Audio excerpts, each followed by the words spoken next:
Kita bisa melihat bahwa kita punya ekonomi ini sudah turun selama 10 tahun ini. Iya. Jadi bahwa dibilang bahwa ekonomi kita baik-baik, fundamental ekonomi kita baik, ini adalah satu penyesatan saja gitu. Itu ada satu orang pengusaha batubara, kenaikan asetnya dari batubara itu lebih dari 148 triliun dalam satu tahun.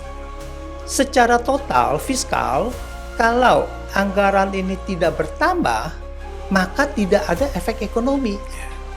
Kecuali dilihat anggaran yang diambil itu lebih efektif, lebih produktif apa tidak dari MBG. MBG dapat dari mana? Ini kan dari realokasi dari anggaran lainnya. Makanya Vietnam sebentar lagi mungkin akan menggantikan Singapura sebagai perdagangan terbesar di ASEAN. Gitu ya, Prof ya. Perdagangan internasional. Ya, mudah-mudahan Indonesia ikut di situ. Kita harus ikut, menuju ke sana dulu gitu.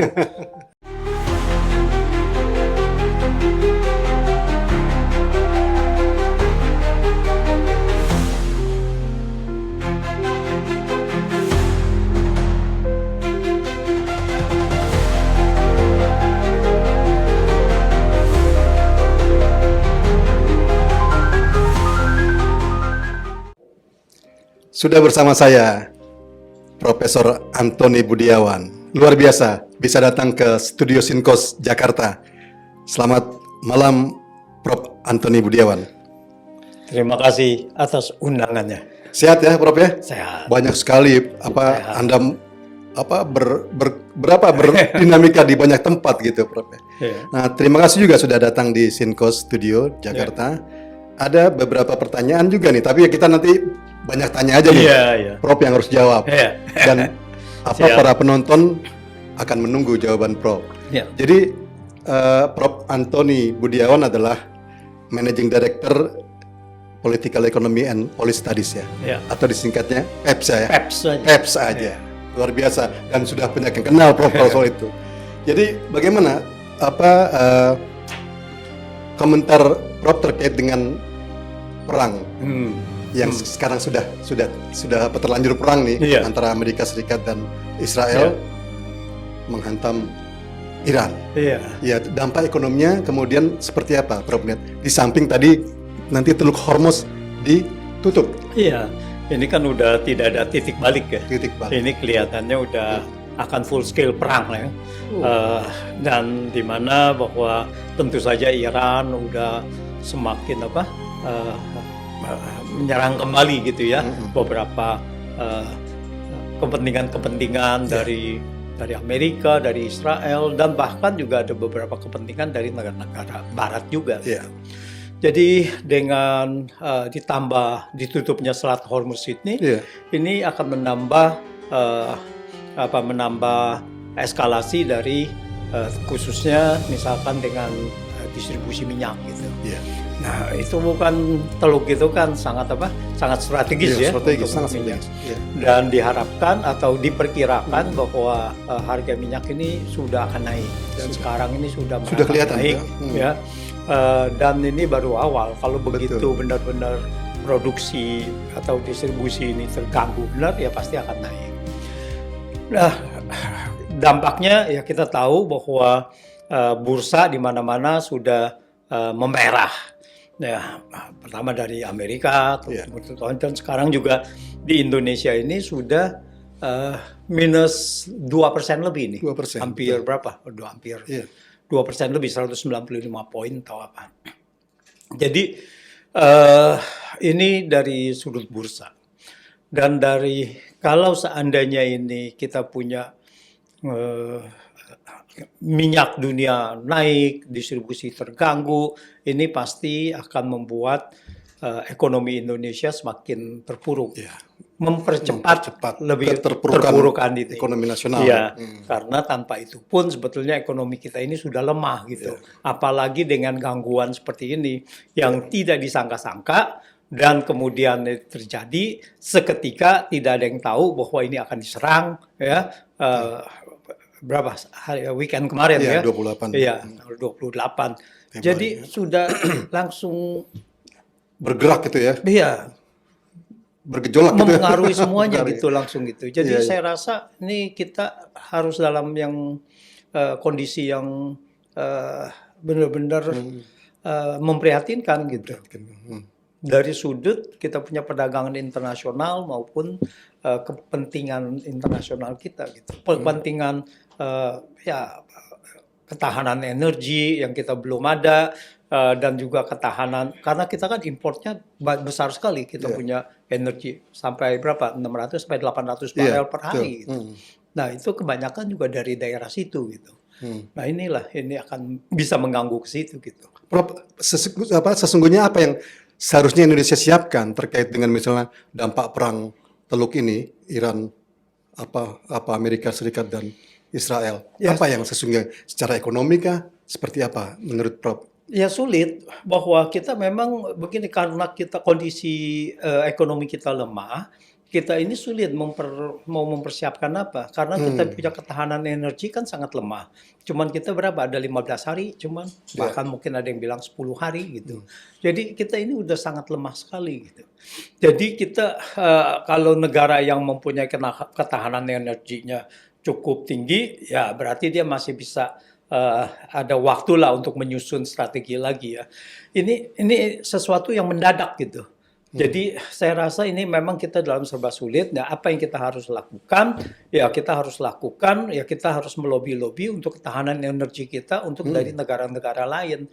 Tapi pertanyaannya adalah apakah dengan negara-negara lain itu kita bisa diterima apa tidak gitu? Karena melihat bahwa kita ini dianggapnya ya kalau kita lihat di dunia internasional kita sudah lebih mengarah atau berpihak kepada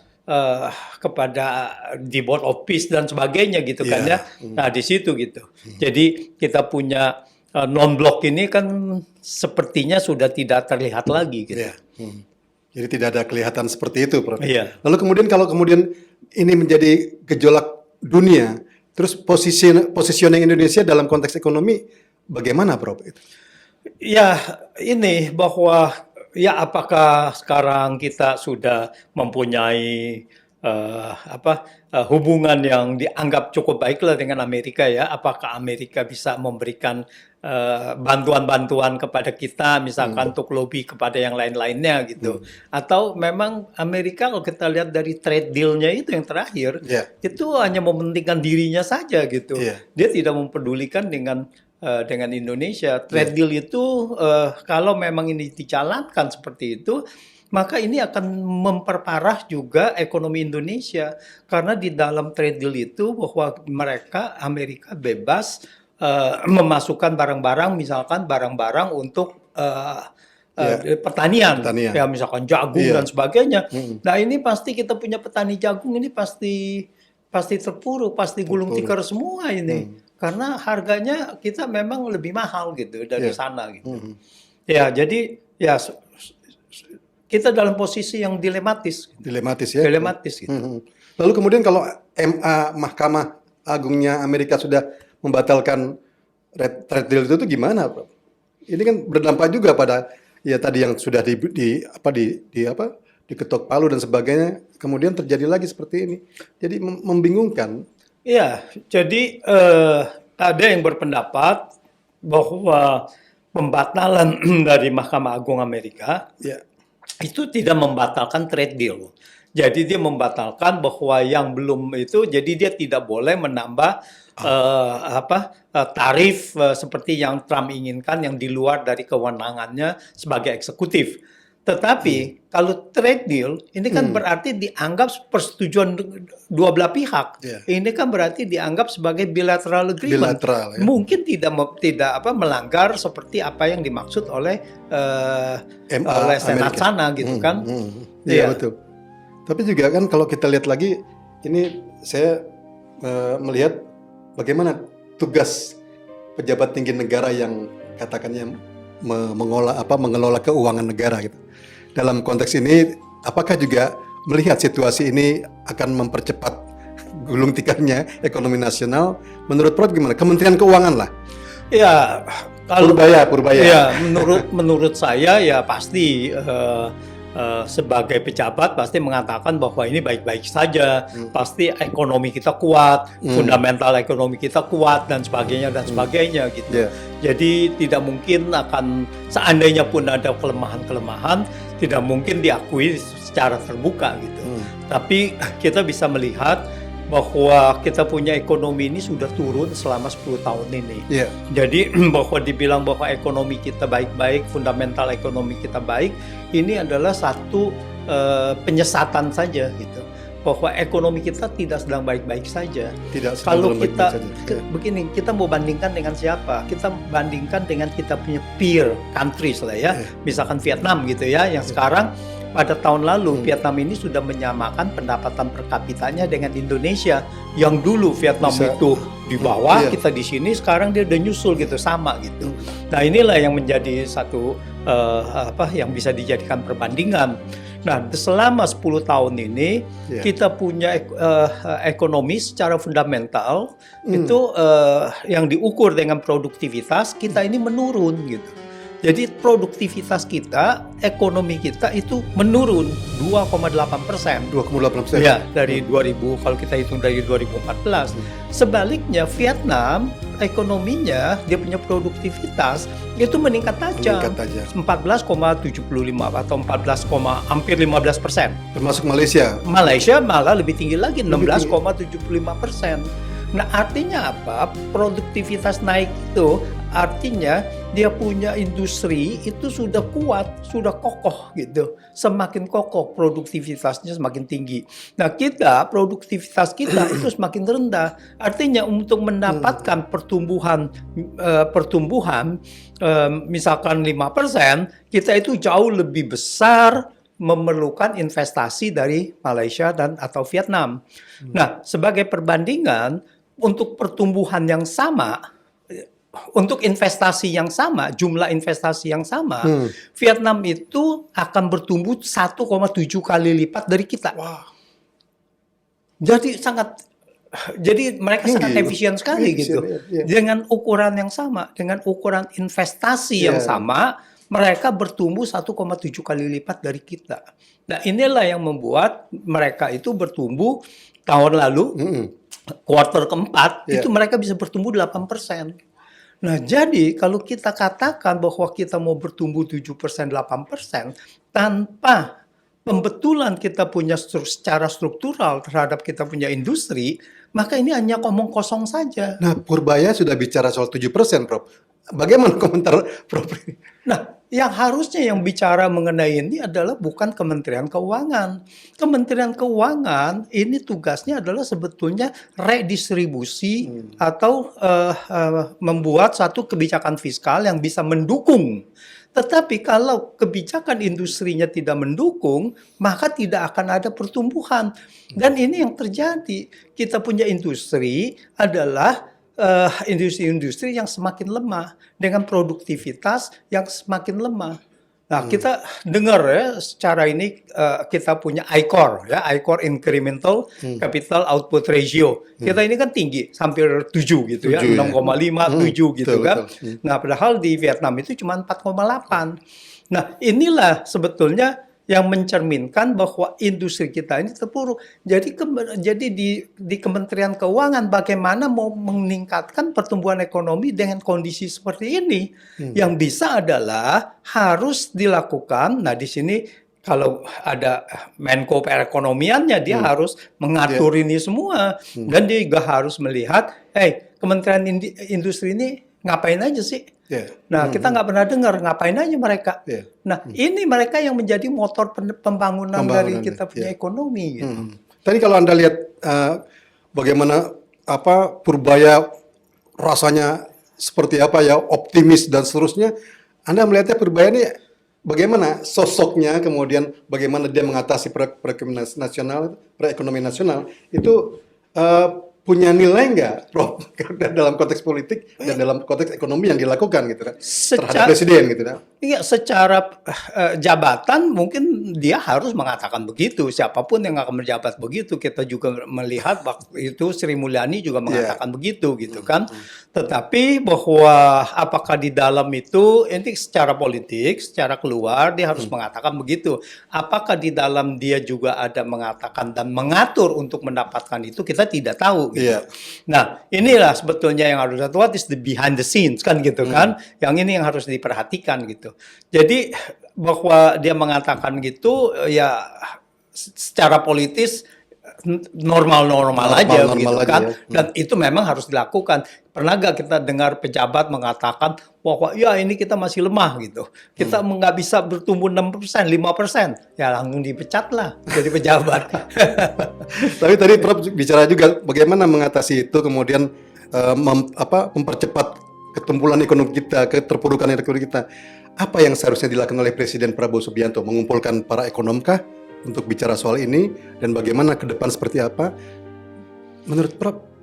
Ya seharusnya dia hanya mempercayakan satu-satu divisi, dia bagaimana kita melihat ini peran siapa nih yang paling besar untuk bisa dimainkan. Ya, dan dia nggak perlu sampai 30-40 ekonom dikumpulkan gitu. Itu akan buang waktu saja gitu. Karena 30-40 ekonom itu akan mempunyai otak yang berbeda-beda gitu. Bagaimana dia bisa mengatur itu? Yang harus mengatur adalah harusnya one to one undang. Presentasi bagaimana dan sebagainya, di challenge gitu, itu yang harus dilakukan gitu.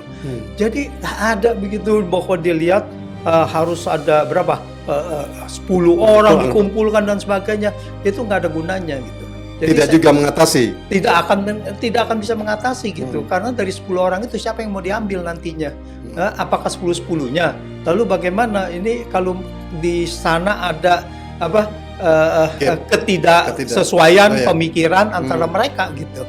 Nah, jadi yang penting kan adalah apakah yang dipresentasikan oleh seorang ekonom tadi dan mengena apa tidak terhadap kebijakan atau misi visi dari presiden itu sendiri gitu. Jadi kalau dikumpulkan gitu, kita sudah lihat berapa banyak ekonom dikumpulkan itu tidak akan ada hasil gitu. Dan tidak mungkin ada hasil, tidak mungkin ada konsensus. Karena apa, kebijakan apa yang harus diambil gitu. Jadi saya rasa itu hanya retorika saja bahwa oh ini sudah bicara sama ekonom dan sebagainya gitu. Saya rasa itu adalah sesuatu yang nggak berguna. Berguna ya. Oke, kalau kemudian misalnya Presiden Prabowo mengundang Profesor Antoni Budiawan, apa yang akan Prof katakan kepada Prabowo? Saya rasa pertama adalah saya tidak akan diundang, jadi tidak berandai-andai, dan saya rasa adalah bahwa saya tidak ada hal yang baru. Apa yang saya sudah bicara di depan publik itu adalah apa yang akan juga yang tersampaikan gitu. Jadi ya baca saja apa yang telah saya sampaikan gitu.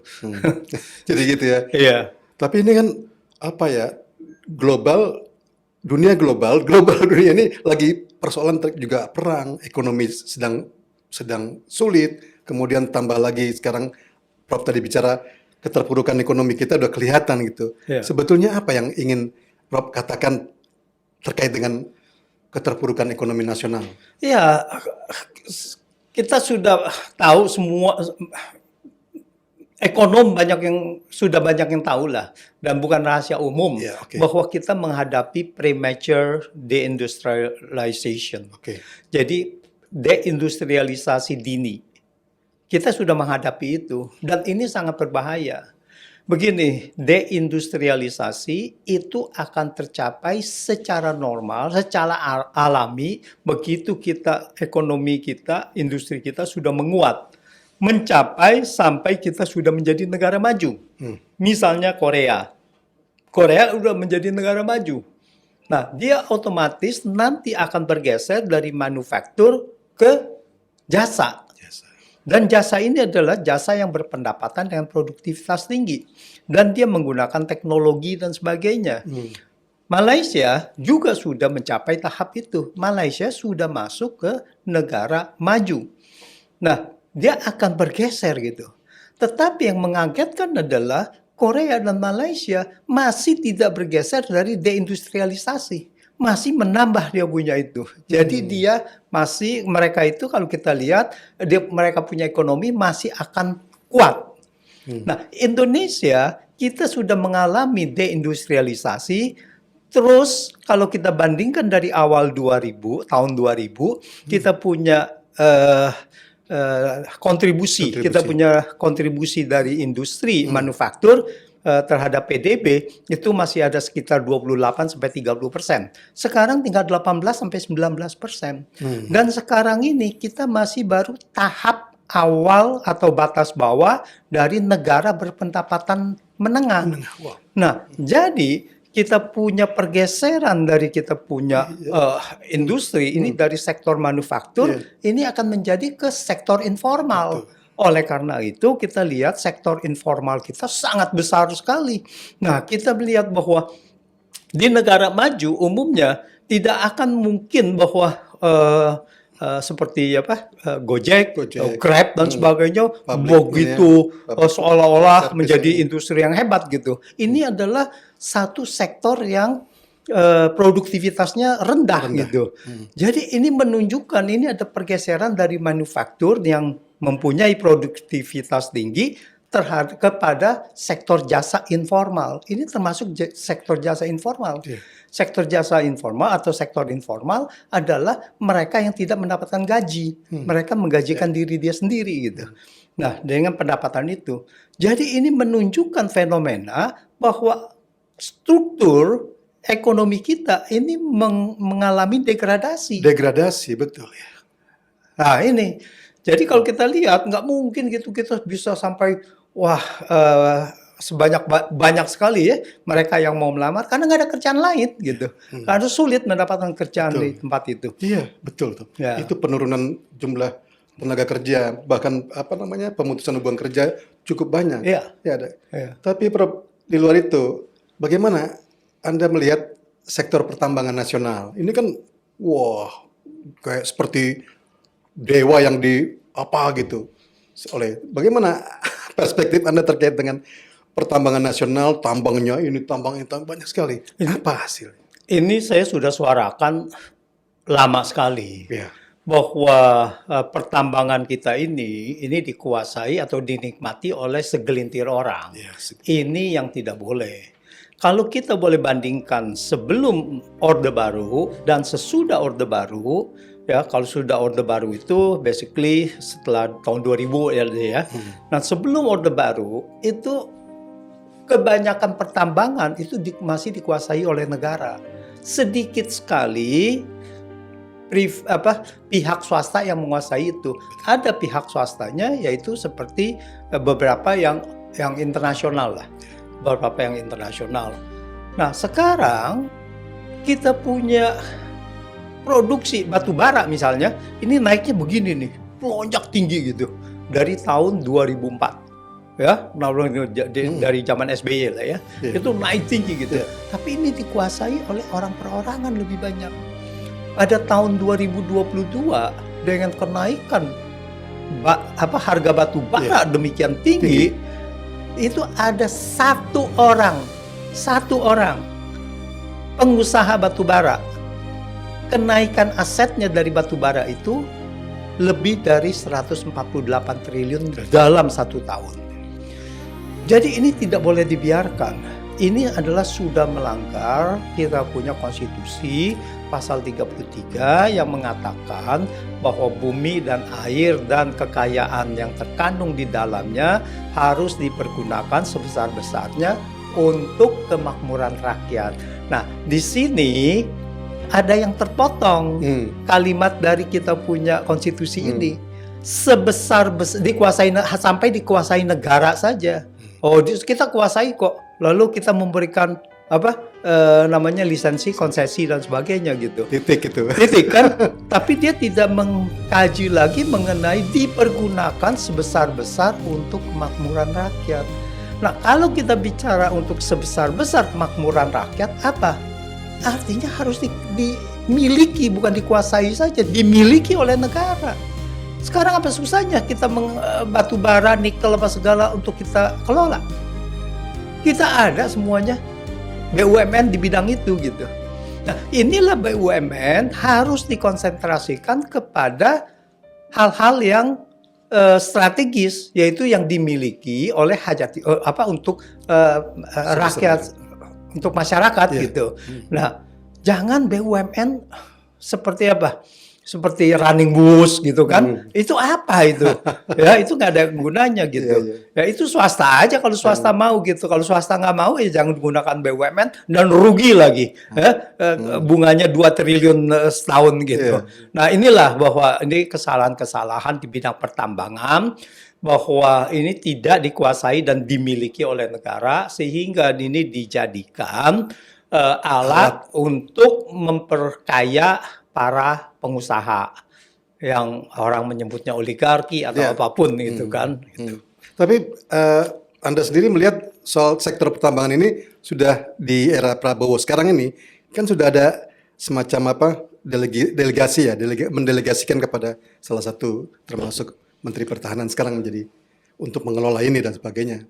Ya ada beberapa, tapi kita tidak melihat juga bahwa apakah itu optimal, pertama. Dan kedua, apakah itu dilakukan secara transparan apa tidak. Dan bagaimana, apakah itu kan mau diserahkan, ya kalau di kelapa sawit diserahkan kepada PT Agrinas lah ya. Dan yang lain-lainnya itu saya nggak tahu, kalau pertambangan itu tidak ada seperti yang sangat terbuka. Tetapi kan kita tahu dengan lobby-lobby dari internasional itu yang mengenai lisensi dari 28 konsesi sudah dibatalkan, tetapi kemudian kan diminta evaluasi kembali gitu. Ada yang tambang emas yang di Sumatera itu kan diharapkan itu bisa dikembalikan lagi gitu. Ya, jadi inilah yang bahwa kebijakan kita ini tidak benar-benar berdasarkan kajian yang matang, termasuk mengenai risiko, apakah kalau kita cabut ini ada lobby internasional atau tidak, yang kita harus ikuti. Ini kan sangat buruk sekali. Jadi begitu dicabut, lalu kita harus bilang, oh kita harus evaluasi lagi deh, jangan sampai ada yang dirugikan dan sebagainya. Yang rakyat melihatnya bahwa ya intinya adalah Anda menuruti apa yang dikatakan oleh asing, kan gitu kan, oleh lobby-lobby tadi. Gitu. Betul. Nah itu. Artinya gini, Prof, ada ya Pak Syafri Samsudin diberikan kepercayaan untuk mengelola tambang, artinya mengelola, memanage dan sebagainya. Itu menurut Prof berjalan dengan baik atau gimana? Secara inilah di pemerintahan Presiden Prabowo ini. Ya seharusnya adalah bukan di Kementerian Pertahanan lah ya. Seharusnya kan itu kalau memang mau dicabut, memang diserahkan, kenapa tidak diserahkan kepada BUMN yang menangani itu? BUMN yang sudah bisa, yang sudah memang dalam bidangnya.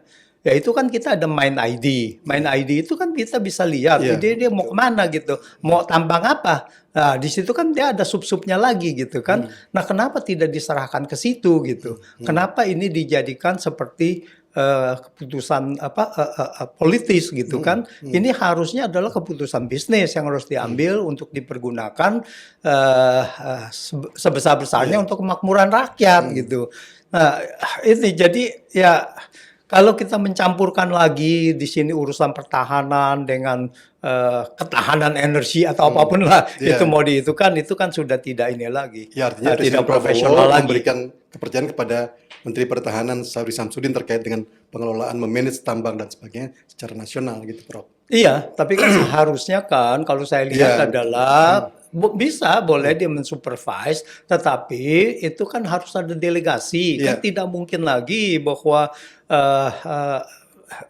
Kementerian Pertahanan atau Menterinya Pertahanan itu kan harus mensupervisi itu kan. Ya itu didelegasikan aja kepada yang sudah beraktivitas secara profesional, yaitu di dalam bidang-bidang pertambangan, yaitu di dalam BUMN yang menangani bidang-bidang pertambangan itu. Ya dia supervisi gitu, bisa saja bahwa oke, saya percayakan ini, lalu dibilang, Anda bagaimana, sudah mengelola apa belum, ini bagaimana, ya itu harus disupervisi memang, kalau memang itu.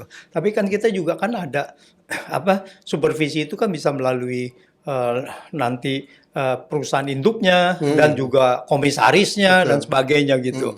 Oleh karena itu komisaris yang lain-lainnya itu harus ditunjuk secara profesional sehingga dia bisa menjalankan fungsi-fungsi bisnis itu dengan baik gitu. Ya, oke.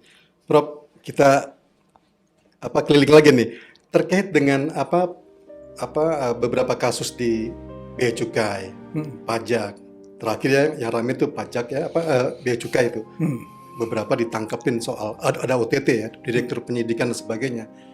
Dan ini kan sebetulnya kalau kita tarik selain ke Purbaya juga ada ke Kementerian Keuangan yang dulu, Menteri Sri Mulyani. Apakah kemudian ini juga bisa kita lakukan misalnya pengembangan ya tidak hanya persoalan di sini tapi juga sebelumnya ada kebijakan Kementerian Keuangan yang lama. Prof melihatnya seperti apa, Pak? Ya, kalau memang ada indikasi ke sana, itu memang harus ditelusuri.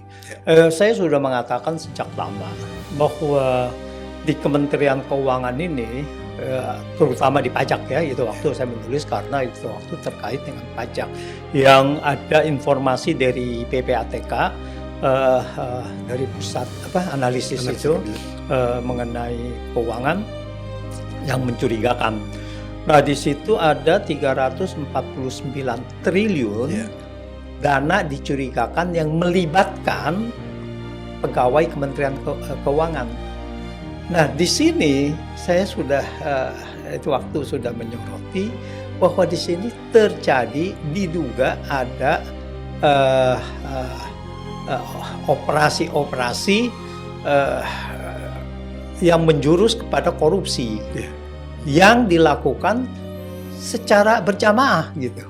Secara berjamaah. Ya karena melibatkan itu gitu. Dan ini sudah terbukti di dalam salah satu persidangan yang pejabat dari Dirjen Pajak itu, Direktorat Pajak itu mengakui ya bahwa di pajak ini semua pemeriksa itu diberi semacam target lah. Ya. Lalu kalau mereka ada semacam mengumpulkan uang yang dari negosiasi, nah itu uangnya dikumpulkan semuanya. Lalu 50% dari situ dibagi ke direktorat, subdirektorat, lalu 50%-nya kepada tim pemeriksa. Ini tidak ada di persidangan gitu. Jadi di sini memang sudah sangat ini sekali, sangat terorganisir sekali, sistemik sekali gitu kan. Kalau di bea cukai saya tidak, tapi kan salah satu kalau nggak salah yang ditangkap bea cukai dari Makassar itu, yang dia flexing, yang dia memperlihatkan dia punya aset sangat itu dan akhirnya ditangkap oleh KPK gitu kan. Soal cukai juga sebenarnya. Cukai juga gitu, udah pasti gitu. Dua ini adalah cukai ini tidak begitu terekspos karena tidak memerlukan pemeriksaan, ya tidak ada itu. Tapi pemeriksaan yang hanya bisa dilakukan oleh dalam kasus ini ya, yang secara efektif yang bisa dilakukan oleh KPK ini adalah OTT. Dan ini juga kan yang tadi kan OTT juga kan. Yeah. Nah karena di situ, karena kalau tanpa itu sulit gitu.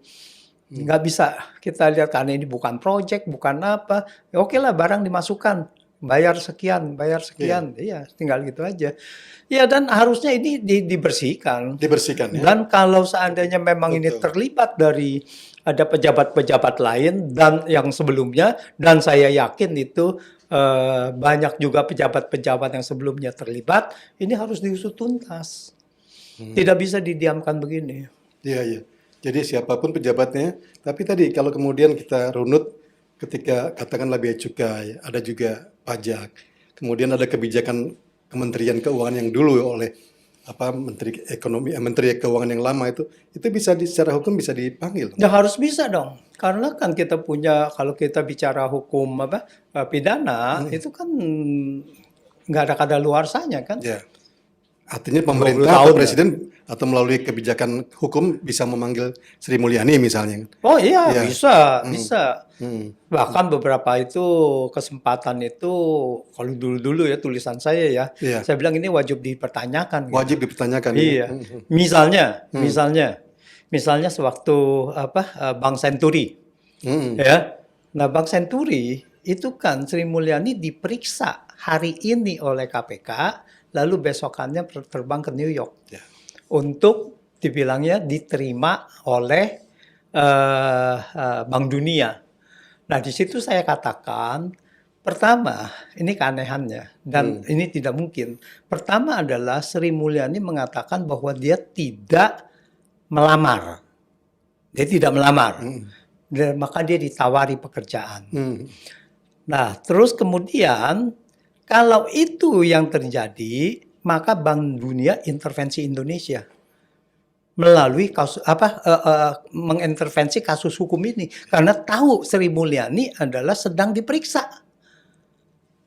Dia mengintervensi kalau dia menawarkan gitu, kalau benar perkataannya. Itu satu. Terus yang kedua adalah tidak ada sejarahnya Bank Dunia menawarkan Menteri Keuangan aktif dari salah satu negara membersnya. Ini adalah sangat tidak beretika, sangat tidak bermoral. Jadi tidak boleh itu. Nah, jadi saya menduga adalah ada upaya penyelamatan kasus Bank Senturi ini yang akhirnya kita menunggu approval dari Presiden SBY pada waktu itu, dan pada hari itu besokannya diberikan approval gitu. Ini bagaimana kalau dia mengakui Sri Mulyani adalah pada saat itu Menteri Keuangan yang sangat baik, harusnya kan tidak diberikan. Nggak boleh dia pergi ke Bank Dunia. Yang kita ini adalah members dia gitu. Bank Dunia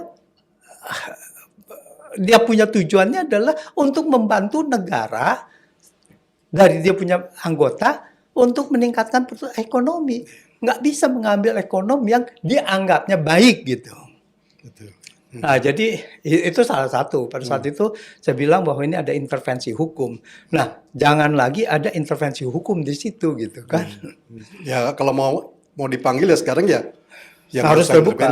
Ya, termasuk Sri Mulyani lagi. Semua. Nanti kemudian terkait dengan bea cukai, pajak dan sebagainya. Karena KPK sudah menyorot itu, bahkan KPK langsung OTT pajak dan seterusnya ini. Jangan sampai seperti apa kan gitu.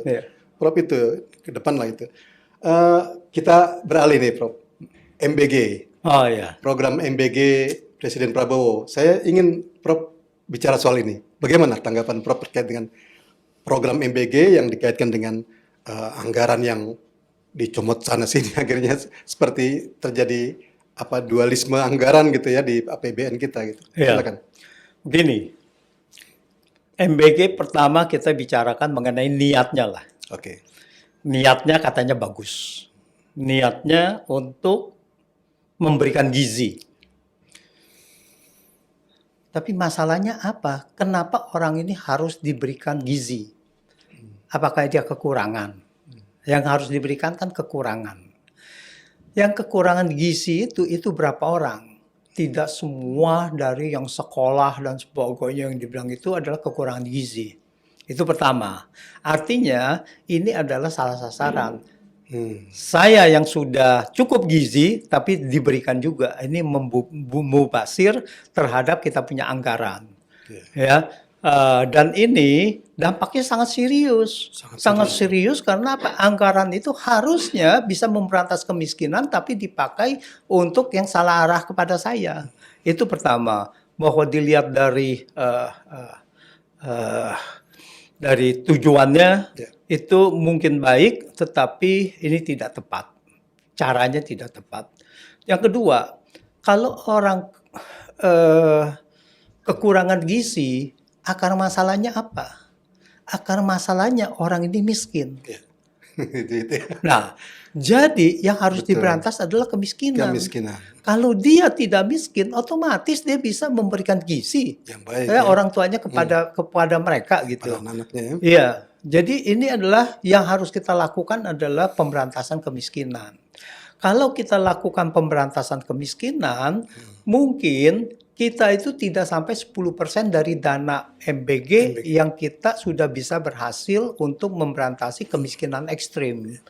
Nah, ini jadi itu satu mengenai tujuannya dan mengenai sasarannya itu salah. Nah, yang kedua adalah mengenai fiskal. Saya menyebutnya adalah MBG ini adalah redistribusi konsumsi. redistribusi konsumsi.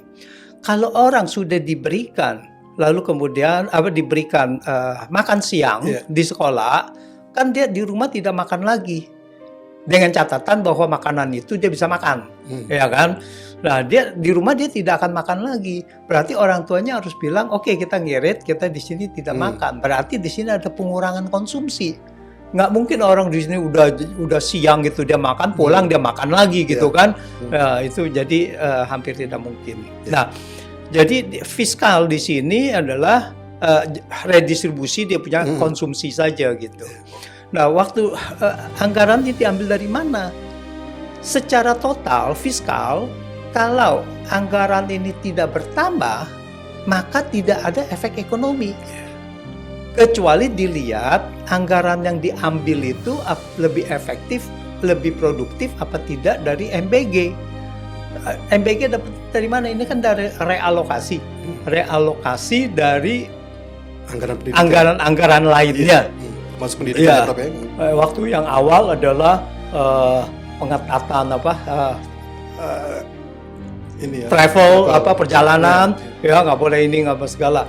Nah ini multiplier efeknya kita sudah dengar bahwa hotel dan sebagainya itu terkena sasaran lah, terkena dampak dari itu. Gitu.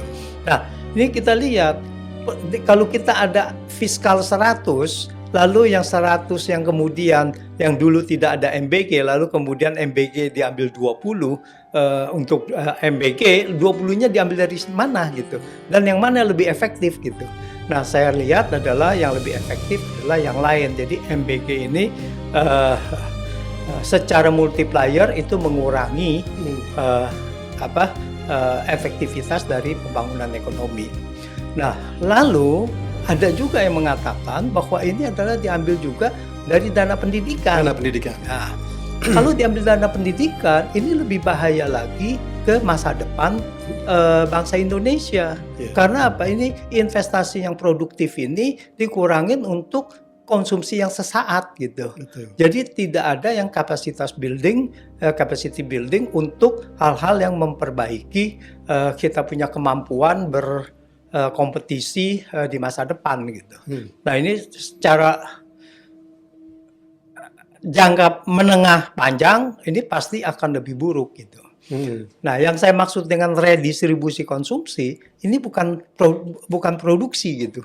Jadi ya produksinya ada, katanya ada yang telurnya yang jualan telur bagus lah apa segala, tapi itu sudah ada industrinya. Ini bukan struktural lagi. Jadi ini sudah ada, dia memperbesar dari industri itu gitu.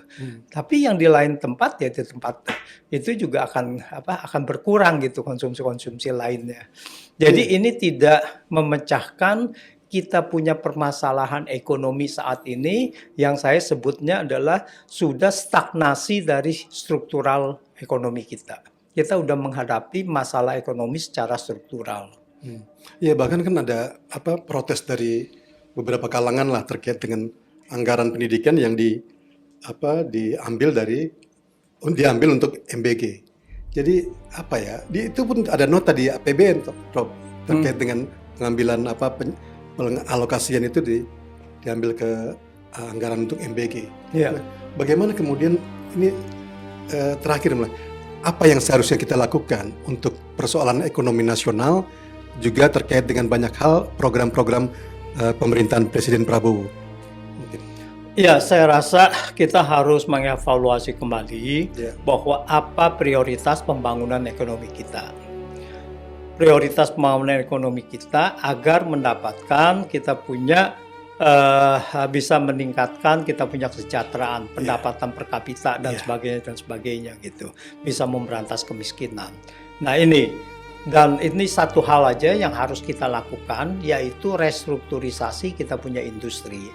Di mana bahwa kita memperketat lagi industri kita ini sudah tertinggal, kita punya ekspor itu cuma 60% dari Vietnam. Pada sebelumnya, kita 10 tahun sebelumnya mungkin, kita ini sudah 1,3 kali Vietnam. Sekarang kita tinggal 0,6 kali dari Vietnam. Ekspor, artinya apa? Artinya Vietnam itu terintegrasi dengan global. Nah, kita itu semakin terisolasi gitu. benar bahwa Vietnam banyak import juga, tapi import dia bisa konversi menjadi ekspor. Nah, ini yang permasalahan, kita harus memikirkan di situ. Nah, termasuk berani kita mengevaluasi kalau MBK-nya ini adalah tidak efektif di dalam kita punya pembangunan industri masa depan, ini ya kita harus berani koreksi. Karena jangan kita berharap bahwa ekonomi bisa bertingkat, bisa maju, bisa memperbaiki ekonomi masyarakat dengan cara menaikkan konsumsi terus gitu. Kita kan ini kan seolah-olah bangga bahwa konsumsi kita besar. Ya, konsumsi besar itu karena kita tidak ada pertumbuhan di kita punya industri. Jadi kita mengharapkan dari konsumsi itu. Iya. Jadi mimpi 7% itu masih jauh juga ya. Saya rasa kalau dengan yang sekarang begini tidak mungkin akan tercapai. Bagaimana kita dengan konsumsi ini kita bisa mendongkrak bahwa pertumbuhan itu menjadi 7% gitu. Yang 7% itu harus dari produksi, dan yang paling penting lagi bukan hanya produksi dalam negeri, bukan hanya dikonsumsi dalam negeri, harus ekspor. Nah, ini luar biasa kita potensi untuk mendapatkan ekonomi dari masyarakat dunia kan. Ekspor itu kan berarti pembelinya banyak sekali gitu kan, daripada kita mengharapkan pembeli lokal gitu. Nah, ini yang dilakukan Vietnam. Makanya Vietnam sebentar lagi mungkin akan menggantikan Singapura sebagai perdagangan terbesar di ASEAN. Gitu ya, Prof ya. Perdagangan internasional. Ya, mudah-mudahan Indonesia ikut di situ. Kita harus menuju ke sana dulu gitu. Nah, semoga ya kita berharap bahwa pemerintah bisa berpikir ke arah situ. Ya. Luar biasa diskusi ngobrol bareng dengan Profesor Antoni Budiawan. Kita akan lanjutkan Prof nanti. Siap. Di kesempatan berikutnya. Baik. Terima kasih banyak sudah hadir di Studio Sinkos. Ya. Profesor Antoni Budiawan. Prof, Siap. terima kasih. Terima kasih. Semoga bermanfaat semuanya ya. Oke. Terima kasih, Prof.